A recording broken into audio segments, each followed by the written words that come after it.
I didn't know what to expect when the sergeant told me I was getting a new patrol partner. Usually, you hear rumors first. Someone mentions a transfer, or a guy from another precinct gets reassigned, or a veteran comes back from leave with new stories and new scars. But with Officer Lucas Hale, there was nothing. No whisper. No heads up. Just a name spoken in the middle of a chaotic Tuesday afternoon. I was at my locker, lacing up my boots for the night shift, when I felt someone step behind me. Not close enough to be intrusive, just close enough that my shoulders tensed before I turned. "You're Taylor?" a low voice said. I rotated slowly, expecting anyone but who I saw. He stood taller than me by at least 3 inches, built like someone who trained out of habit rather than vanity. His hair was short enough to show the shape of his head, peppered lightly with gray near the temples, just enough to hint he'd lived more life than I had. The overhead lights cast faint shadows along his jawline, bringing out the stubble he hadn't bothered to shave. And his eyes, dark, steady, impossibly focused, were locked on me like he had studied my face before stepping within range. "Yeah," I said, straightening. "I'm Taylor." He nodded once. "Good. I'm Lucas Hale." A beat. "Your new partner." Just like that. As if the universe had decided without asking me. I managed a polite smile. "Welcome to the circus." That earned a small huff of amusement from him, barely a sound but enough to make the air shift. We shook hands. His grip was firm but not the kind of overcompensating firmness you get from guys trying too hard. It was steady, controlled, confident, and warm. I let go when I was supposed to, but I felt the imprint of his touch longer than I should have. "We roll out in 10, he said, eyes never really leaving mine. "Meet me at the car." He turned and walked away, the kind of walk that suggested he'd been doing this job long enough to know exactly where to be and when to be there. I exhaled, realizing only then that I hadn't taken a full breath since he appeared. I didn't know anything about him yet, but one thing was sure. He looked at me differently. Not in a threatening way. Not even in a sizing you up way. More like he was reading me. Trying to understand something I hadn't said. Our first shift together was quiet. The unnerving kind of quiet where the city feels like it's holding its breath. That stretch of hours where the sky is a blank slate, the streetlights flicker over wet pavement, and the radio hums but doesn't talk. Lucas drove. He didn't speak for the first 20 minutes, hands relaxed on the wheel, posture upright but not rigid. Every now and then he glanced at me, small sideways looks, the kind you catch only if you're already aware of someone's presence. I tried not to be. But with him, awareness was inevitable. "So," he said eventually, voice calm, "how long you been on nights?" "A year," I replied. "Switched from days last fall." "That explains it." "Explains what?" "You look like you've adjusted but you're still tired in the eyes." I blinked. "That obvious?" He shrugged one shoulder. "I notice things." He said it so simply as though it were a neutral fact, but the way he phrased it made something tighten low in my chest. We stopped for a noise complaint around 9, dealt with a drunk man arguing with a mailbox around 10, and cruised through the industrial district near midnight. Every time we stepped out of the car, Lucas naturally gravitated to a position slightly ahead of me, protective by instinct, not obligation. "Relax your shoulders," he said once in the middle of an alley. "You're too tense." "I'm not tense." "You are." He pointed at my stance. "See that? You're bracing." "Maybe I'm just cold." He stepped closer, close enough that our arms nearly brushed. "You warm up fine inside the car." I swallowed. "You noticed that too?" Another small huff of amusement. "Told you. I notice things." When we got back into the cruiser, I felt the faintest charge in the air. Static maybe. Or something like it. He didn't seem bothered, but he seemed aware. Hyper-aware. Around 3 a.m. he pulled behind an old supermarket to take a break. Rain had started to fall softly, tapping the roof in an uneven rhythm. "You good?" he asked, his voice quieter now, softer, like the darkness softened the edges of everything. "Yeah. Just, long night." He rested his elbow on the seat divider, turning slightly toward me. Not enough to be intimate but enough to register the shift. "You drive like someone who's seen more than your record says," he murmured. I frowned. "What's that mean?" "You're cautious." "Not inexperienced cautious. Experience cautious." "You're making assumptions." "Not assumptions," he corrected gently. "Observations." He held my gaze longer than he should have. Long enough that the soft amber glow from the dashboard made his eyes look almost warm. I looked away first. We sat in silence, but it wasn't comfortable. Not like the silence between seasoned partners who know each other's rhythms. This was something else. Something layered. Something that hummed beneath each breath. And then he said it. "Taylor," he murmured, voice low enough to make my pulse hitch, "you do know you can tell me anything, right?" I stiffened. "Anything?" He nodded, eyes not leaving mine. "Anything." His hand lifted slightly, just an inch, as if he was about to touch my shoulder again like he had earlier during introductions. But he stopped himself. His fingers hovered in the space between us, indecisive, tense. Then, after a heartbeat that stretched too long, he placed his hand lightly on my shoulder. Warm. Steady. Present. Not forceful. Not professional. Something in between. "You're my partner now," he said, voice dipped in something I couldn't name. "I look out for you. You look out for me." I swallowed hard. "Yeah. I know." He withdrew his hand slowly, almost reluctantly. No one had ever touched me like that during a shift. Not casually. Not carefully. Not like it meant something. The rain slowed outside. Dawn began to tint the horizon a muted gray. And as we drove back to the station, I couldn't shake the feeling that the night had shifted something between us. When we parked, Lucas didn't immediately get out.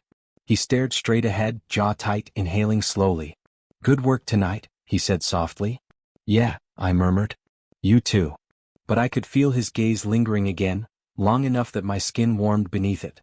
As I stepped out of the cruiser, a single thought followed me into the locker room, persistent as the rain still clinging to my jacket. He looked at me like he knew something was coming. Like he was waiting for it. Like maybe he wanted it.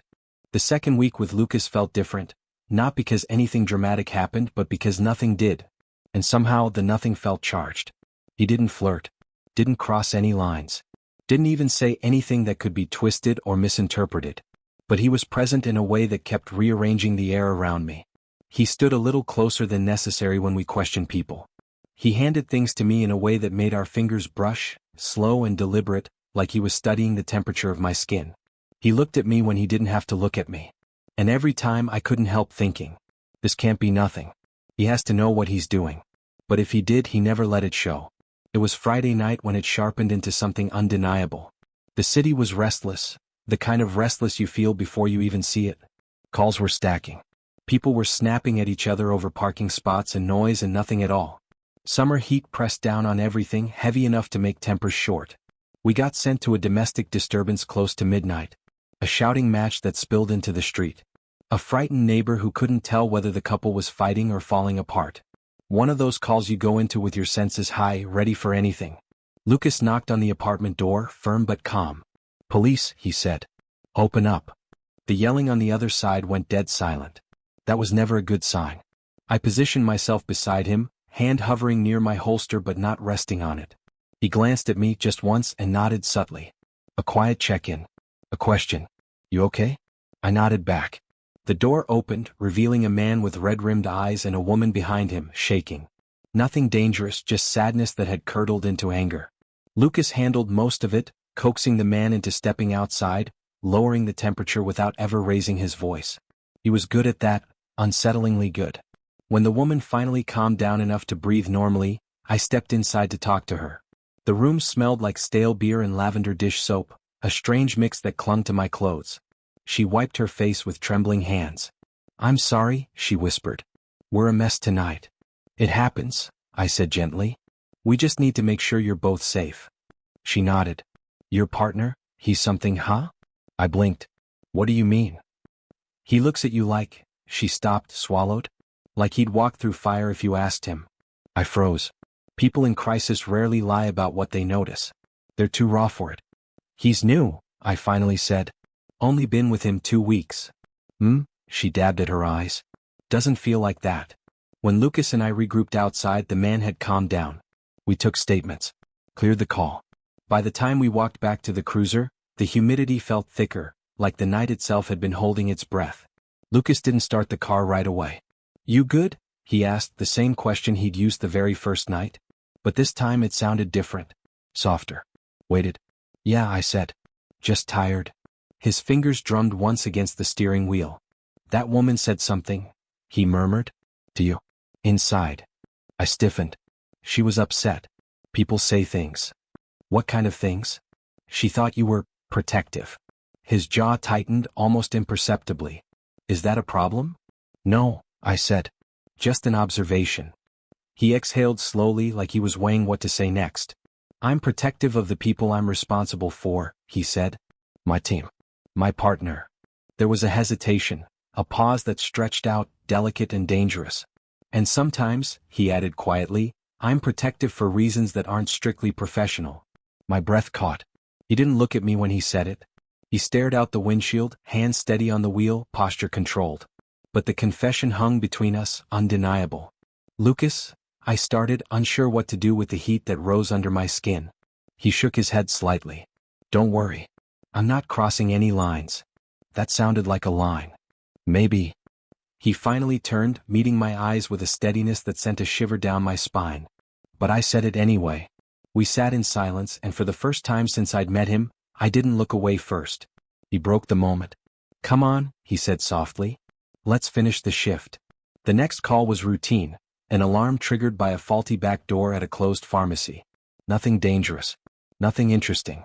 But Lucas stayed closer than usual as we walked the perimeter. When I crouched to check a window latch, he stood close enough behind me that I could feel the heat of his body at my back. Not touching. Just near. Too near for it to mean nothing. Inside the store, the automatic lights flickered on. The hum of refrigeration units echoed through the aisles. I checked the back while Lucas cleared the front, and when we met in the center, he stepped into my space before realizing he'd done it. We stopped. Too close. Far too close for colleagues at 3 a.m. His breath brushed my cheek. Mine hitched. Sorry, he said quietly, but he didn't step back right away.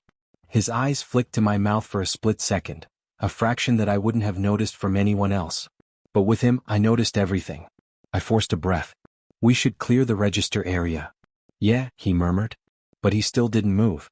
We should. His voice was low, rough at the edges. Like his self-control was a thread pulled too tight. I stepped back first this time. We finished the sweep, closed the call, returned to the car without speaking.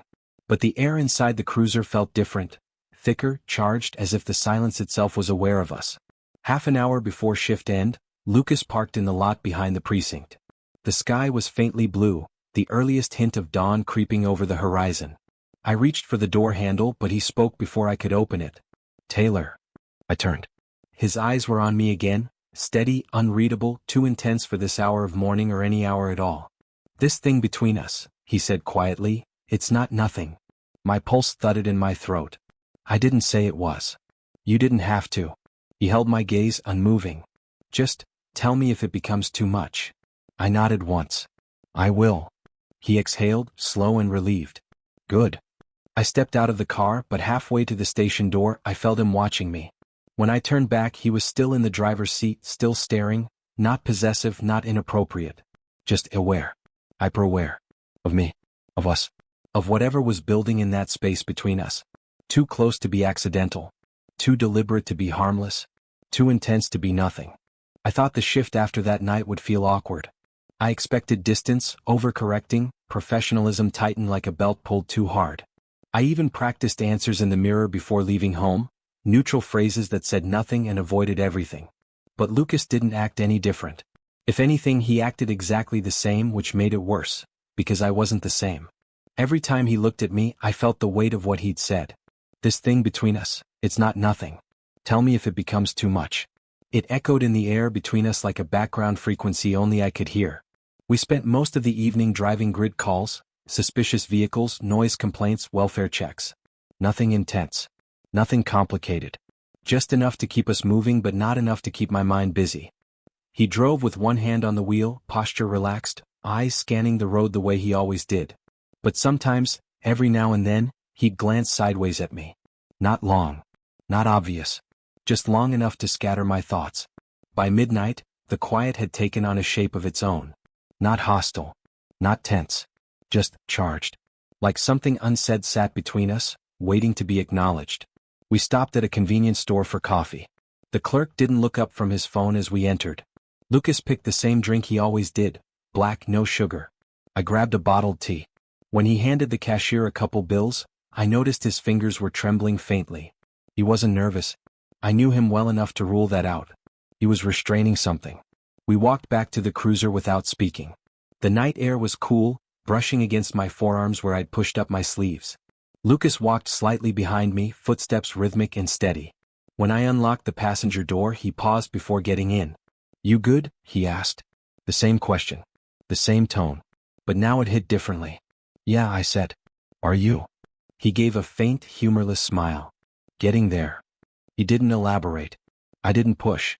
Once we were back on the road, the silence returned, thicker this time, almost tender.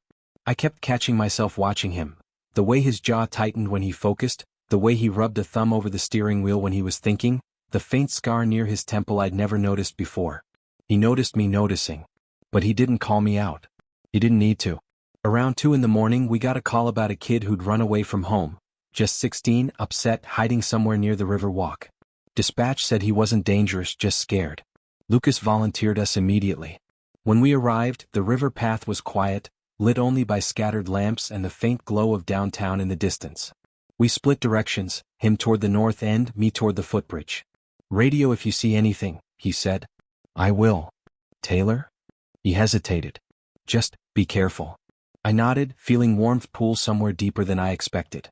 I found the kid sitting under the bridge, knees pulled to his chest. He didn't want to talk at first, but eventually he admitted he'd argued with his dad and had nowhere to go. I assured him he wasn't in trouble, that we'd get him somewhere safe for the night. By the time we walked back to the cruiser, Lucas was waiting by the passenger side. His shoulders eased when he saw me. "You okay?" he asked again. "I'm fine." "Got him." "Good." Relief softened his face. "Really good." We dropped the kid off at a youth shelter. The drive afterward felt even quieter than before, like the night had wrung something open between us. At a red light, Lucas finally spoke. "Do you ever feel like the job makes everything louder?" he asked. I turned toward him. "What do you mean?" He kept his eyes on the traffic light. "Like emotions, thoughts, things you try not to think about. It's like the night brings them up whether you want them or not." My throat tightened. "Yeah, I know what you mean." He nodded once, a small, almost imperceptible movement. "I wasn't always like this," he said quietly. "I used to be better at shutting things out." "Why'd you stop?" His jaw flexed. "Because it feels wrong shutting you out." The light turned green. He didn't move. Cars behind us didn't honk. The whole world seemed to wait. I swallowed. "Lucas?" He closed his eyes for half a second, collecting something inside himself. Then he eased his foot onto the gas and drove through the intersection like nothing had happened. But everything had. We parked on a side street a few blocks from the station. Our shift was almost done, but neither of us reached for the radio to check out. Lucas rested his hands on the wheel, staring ahead. "There's something I didn't tell you," he said quietly. I felt my heartbeat stumble. "You don't have to," I whispered. "I want to." His voice cracked. "Not much, just enough to break something in me." "The night we first partnered? I kept thinking you were familiar somehow. Like I knew you before I actually knew you." I frowned softly. "Why?" He exhaled, shoulders loosening as if he'd been holding this in for days. "Because you feel like someone I should have met a long time ago. Someone I should have been close to already. And the more time we spend together," his voice softened to almost nothing, "the more that feeling grows." Silence wrapped around us again, warm, fragile, impossible to ignore. I didn't know what to say. Not yet. My thoughts were a tangle of things I wasn't ready to admit. Lucas leaned back in his seat and finally looked at me. Really looked. "I'm not asking for anything," he said gently. "I just needed you to know." The honesty in his voice hit harder than anything he'd said before. It wasn't a confession. It wasn't an advance. It was simply truth. And truth had weight. I forced myself to breathe. "I didn't expect any of this." "I know," he said. "Neither did I." The silence that followed wasn't empty this time. It was full of tension, of understanding, of something neither of us could name. Finally I whispered, "Lucas, whatever's happening, I feel it too." His eyes softened. His breath hitched almost imperceptibly. He didn't reach for me. Didn't move closer. Didn't break a rule. He just sat there, letting the words settle between us, letting the night hold them safely. For a long moment we simply existed like that, two men in a dark cruiser saying nothing, feeling too much. Something in the silence shifted. Something real. Something neither of us could pretend away anymore. I didn't know how the next shift would start. After everything Lucas and I admitted, quietly, indirectly, but undeniably, I expected some kind of change. Maybe he'd be cautious. Maybe I would. Maybe we'd both keep our distance, pretend nothing had happened. But when he walked into the patrol room that evening, The first thing he did was meet my eyes, give me a small, soft nod and say, "You ready?" Not formal. Not guarded. Just steady. As if he was saying, "I'm still here. I'm not running from this." That alone almost undid me. We checked out the cruiser and stepped into the humid night. The summer heat clung to the air like a second skin. The sky was heavy with storm clouds that hadn't decided whether they'd break. We'd barely driven 5 minutes when we got a call about a possible break-in at a warehouse. Dispatch said security cameras caught movement but couldn't tell if it was a person or an animal. Lucas clicked the siren off as we pulled up. "Could be nothing," he said. "Could be something," I answered. He smirked faintly. "Fair enough." We entered through the only unlocked side door, flashlights in hand. The building was wide and hollow, filled with long shadows and the faint smell of sawdust and metal. Our footsteps echoed. Lucas swept left while I moved right, our beams slicing across crates and shelving. The quiet pressed in around us, thick and expectant. Halfway down an aisle, something clattered behind me. I spun around, and my foot caught an uneven patch of concrete. My ankle rolled hard and I stumbled forward. I would have gone down if Lucas hadn't been there in an instant. His hand shot out, gripping my arm firmly, pulling me into him. The force of it brought me closer than either of us expected. Closer than I could handle without losing my breath. "You okay?" he asked, voice low and tight. "Yeah," I said, but the word came out softer than I meant. "Just stumbled." He didn't let go immediately. His hand stayed on my arm, warm, steady, thumb brushing once in a reflex he probably didn't realize he'd done. It should have been a simple, professional gesture. But something in it lingered, something gentle, worried, unguarded. And I felt it. Deeply. He seemed to realize only a second later that he was still holding on. He loosened his grip but didn't fully pull away. "Careful," he murmured. "You scared me." My chest tightened. "I'm fine. Really?" He nodded, but his hand slid down my arm, slow and careful, fingertips trailing my sleeve before leaving my skin. A touch meant for reassurance, but it burned long after it ended. We finished clearing the warehouse. Turned out to be a raccoon knocking over a bucket. But neither of us talked much as we walked back to the cruiser. Not because things were weird, but because that one touch had changed the air completely. Back in the car, Lucas drove without speaking, fingers tapping lightly against the wheel. I watched the faint movement, memorizing the tension in it. He only did that when he was conflicted. Half an hour passed with no calls. We ended up parked behind a closed hardware store, the windows cracked open to let in what little breeze the night offered. Crickets echoed through the darkness. Lucas finally broke the silence. "You didn't tell me your ankle hurts." I blinked. "You didn't ask." He gave me a sharp look, more protective than annoyed. "That's not something you need to hide. It barely hurts. You almost fell. And you caught me." I didn't mean it to sound like that.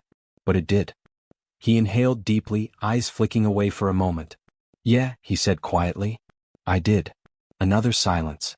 Thicker this time. Then, softly, I reacted without thinking. "I know." He turned toward me fully, one arm resting on the steering wheel, body angled in a way that made the cruiser suddenly feel too small.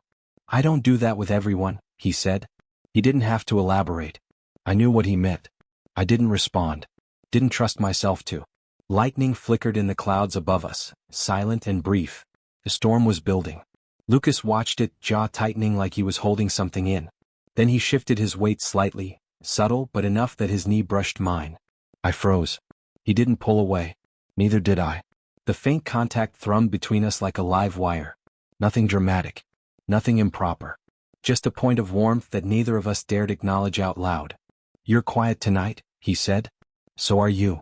He gave a faint, self-conscious huff. "Trying not to complicate things." "You're not." His voice dropped. "Feels like I am."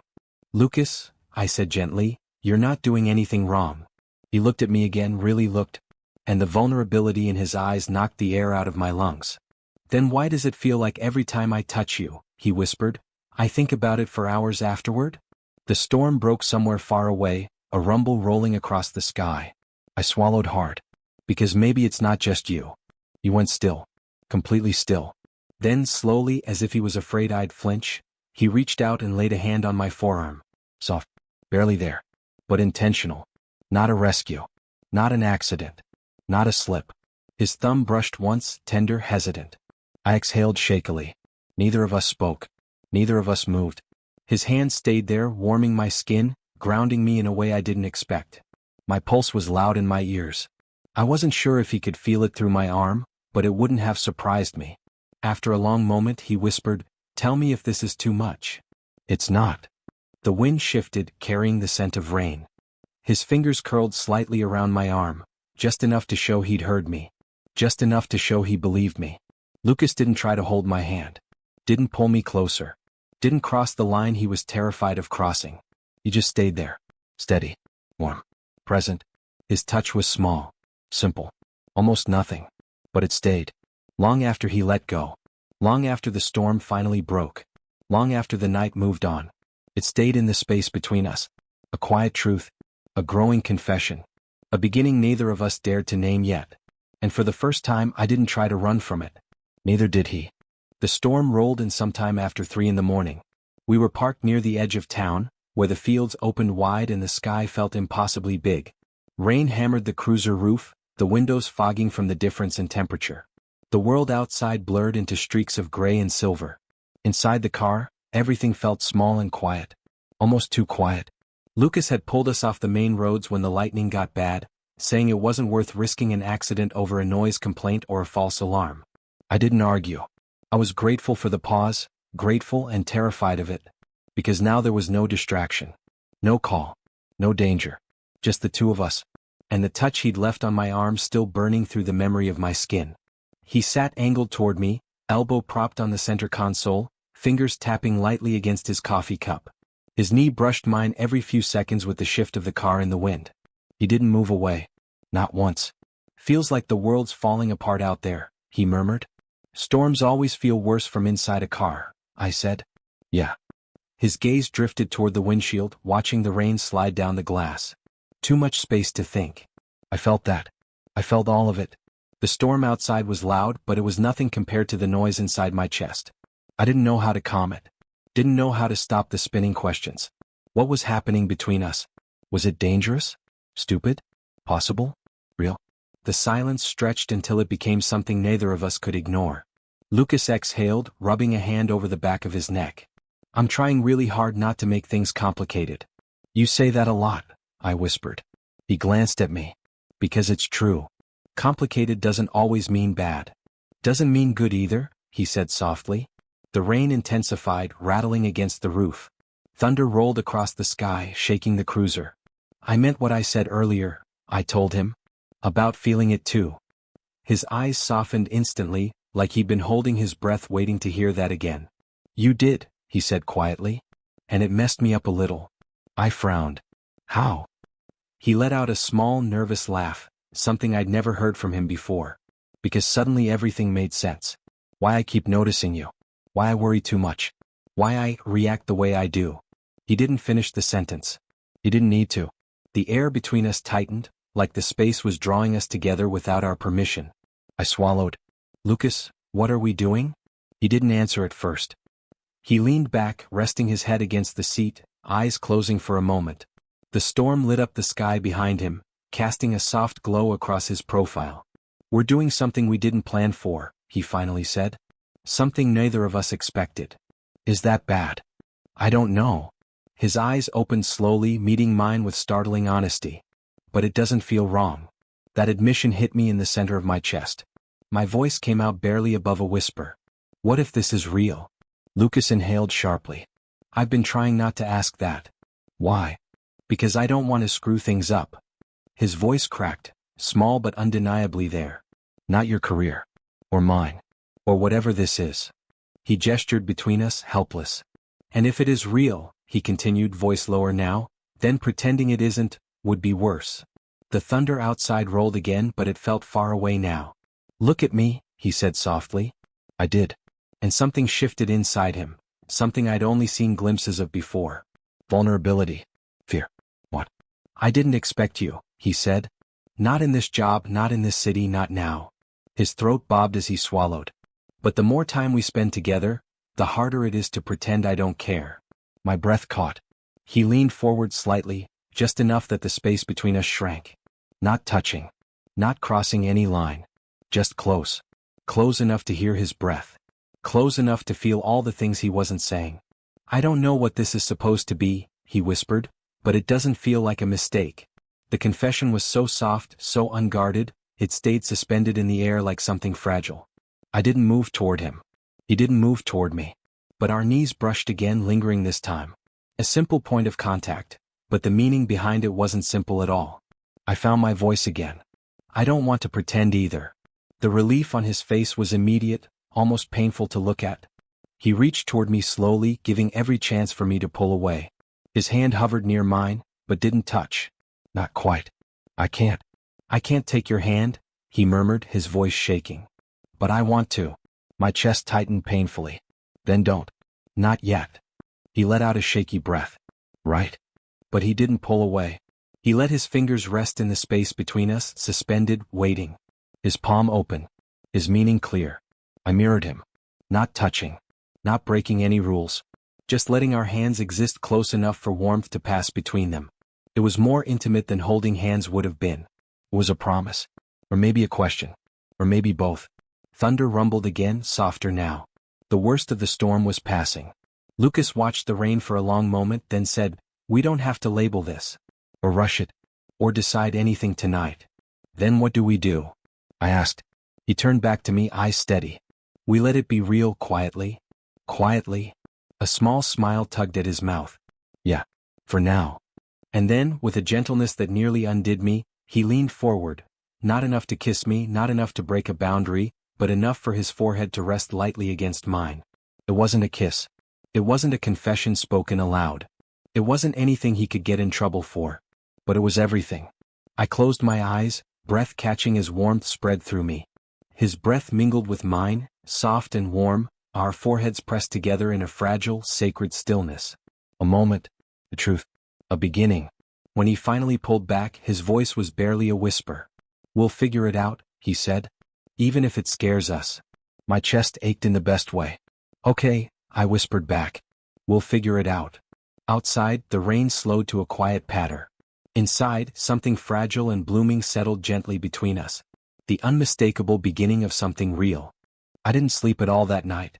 Even after Lucas dropped me off, after he hesitated long enough that I almost asked him to stay, my mind refused to settle. His forehead touching mine lingered like an echo. A ghost of warmth.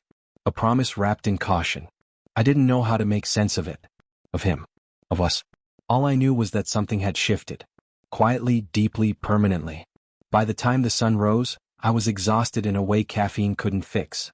Still, when I walked into the station, I scanned the room automatically, like my eyes were looking for him without asking permission. And there he was. Standing by the whiteboard, one hand on his hip, the other flipping through a folder. The early light through the windows caught on his uniform, on the sharp line of his jaw, on the concentration in his eyes. He looked up, and everything inside me went still.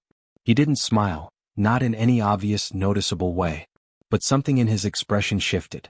A softness flickered behind his eyes, quiet and private, meant only for me. No one else would have caught it. I did.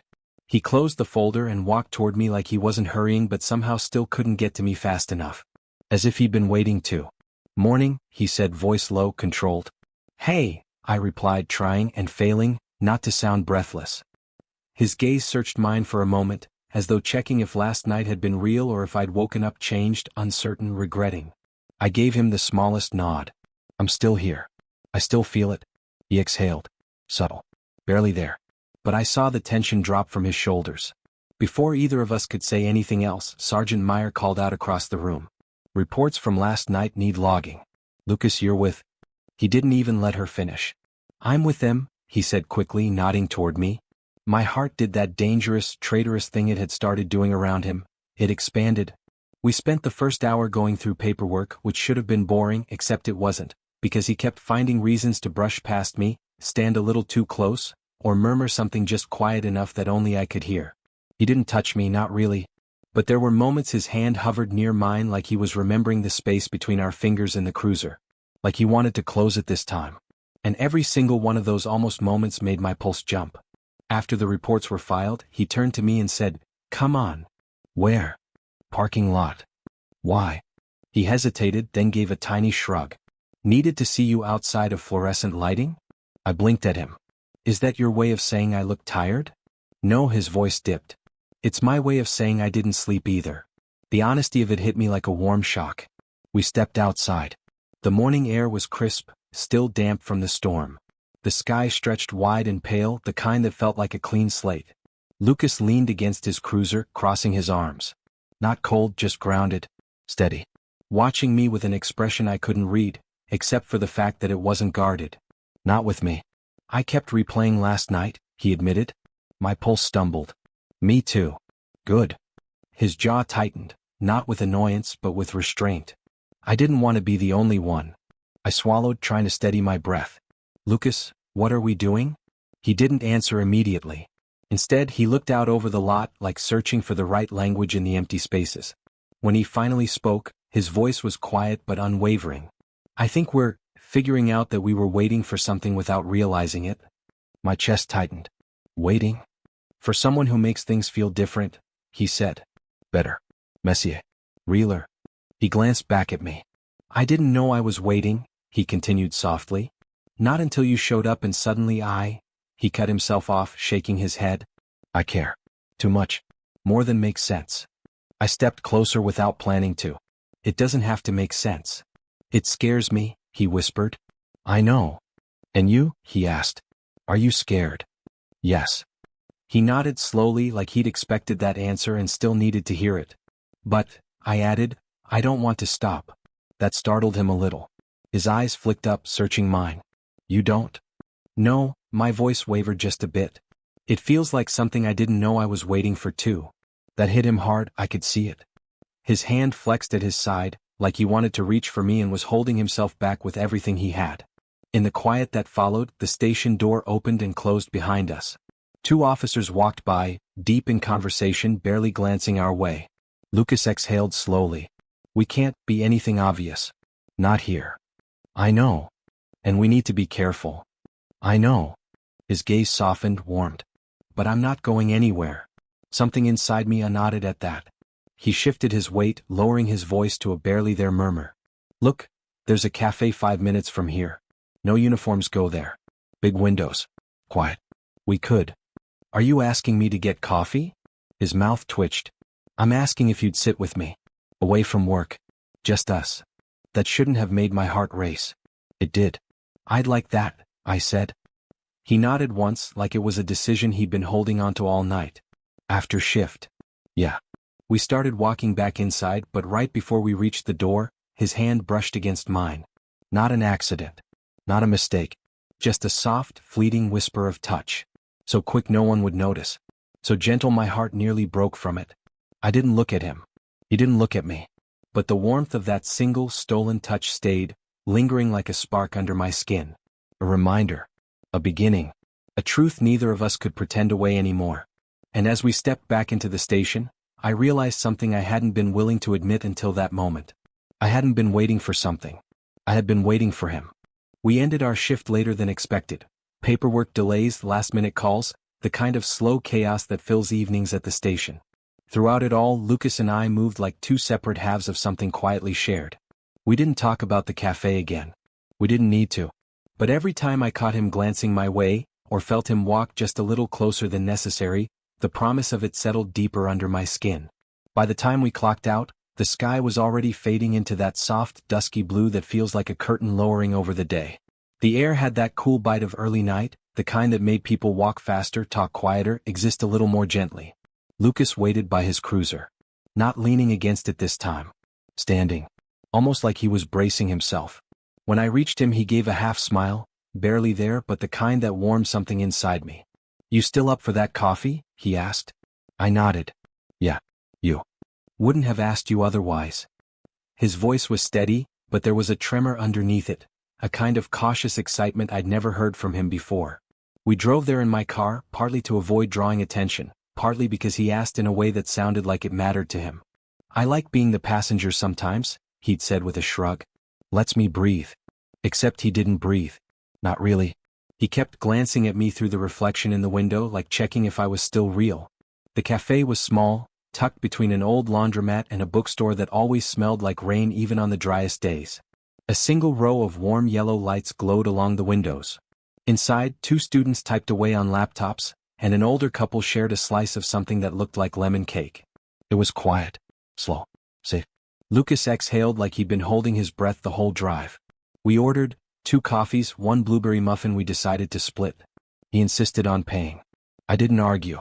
We chose a small table by the window, where the soft streetlight brushed against his features and made him look almost unreal. He wrapped his hands around his cup but didn't drink. He just stared at the steam curling up from the lid. After a long moment he spoke. "I don't know what this is," he said quietly. "But I know I don't want to lose it." I swallowed. "I don't either." He shifted slightly, his knee brushing mine under the table. "Not accidental. But not reckless either. Last night," he continued, "I wasn't trying to confuse you. You didn't. You sure?" His eyes flicked up to meet mine. "Because I don't want to mess this up. Whatever this becomes." The words lingered in the warm air. Whatever this becomes. I'd never heard anything sound so honest. "Lucas," I said, leaning in just a little, "I don't need certainty. I just need you." That hit him hard. I could see it in the way his shoulders softened, in the way he blinked like trying to steady something inside himself. "You have me," he whispered. I didn't expect the force of emotion that swept through me at that. It wasn't dramatic. It wasn't cinematic in the big movie scene way. It was quieter. Like a truth finally said aloud. We talked after that, about nothing at first. Calls we'd run. People we'd met. Stupid jokes from training. But every few sentences, our eyes would meet and something warm would flicker between us. Unspoken but undeniable. At one point he tore the muffin in half and handed me the bigger piece. "You didn't have to do that," I said. "I wanted to." Then softer, "You looked like you needed it."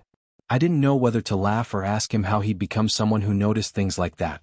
Someone who paid attention to the parts of me I didn't even realize were showing. The cafe closed earlier than we expected. The owner turned the lights a shade dimmer, a subtle hint people had learned to recognize. Lucas caught the signal and stood, tossing his empty cup into the bin. When we walked outside, the night air wrapped around us gently, like it knew something quiet and important had just happened inside those walls. "Walk with me?" he asked. "Yeah." We walked along the sidewalk, passing the bookstore, the dim laundromat, the row of unlit street lamps. Our steps fell into that easy rhythm that felt like us, steady, close, almost in sync. After a block he stopped.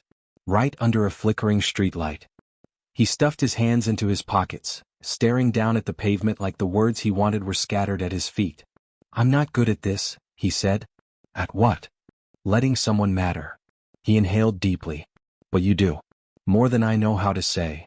I felt my chest tighten, not with fear this time, but with something warmer. I stepped closer. So close our breaths mingled. "You don't have to say it perfectly," I murmured. "Just say it honestly." He lifted his eyes.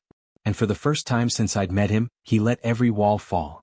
His expression open, vulnerable, uncertain, and hopeful all at once. "I want you in my life," he whispered. "Not just as my partner. Not just as a phase. I want you here." He tapped his chest lightly. "Where it counts." The world went quiet around us. The night. The city. The streetlight above us buzzing faintly. All of it faded. It was just him. Just me. Just the soft, trembling space between us. I didn't think. I didn't hesitate. I reached out, gently brushing my fingers against his. He let out a breath, shaky, almost relieved, and turned his hand so our fingers interlaced. Not hidden. Not secret. Just held. Like something beginning. We stood there for a long moment, neither of us speaking. His thumb traced small circles against my skin. My chest tightened with something I didn't realize I'd been holding back. "This is real," I whispered. He nodded. "Yeah, it is. And whatever it becomes." "We face it together," he finished. We started walking again hand in hand. No rush. No fear. Just two people letting the night carry them forward. As we approached my car, he gave my hand a gentle squeeze.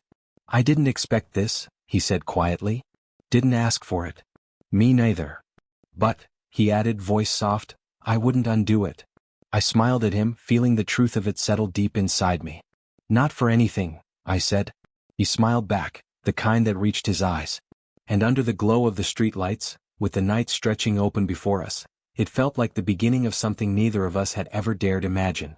Something fragile. Something hopeful. Something real. Whatever this becomes, I knew I'd follow it. And him. Anywhere.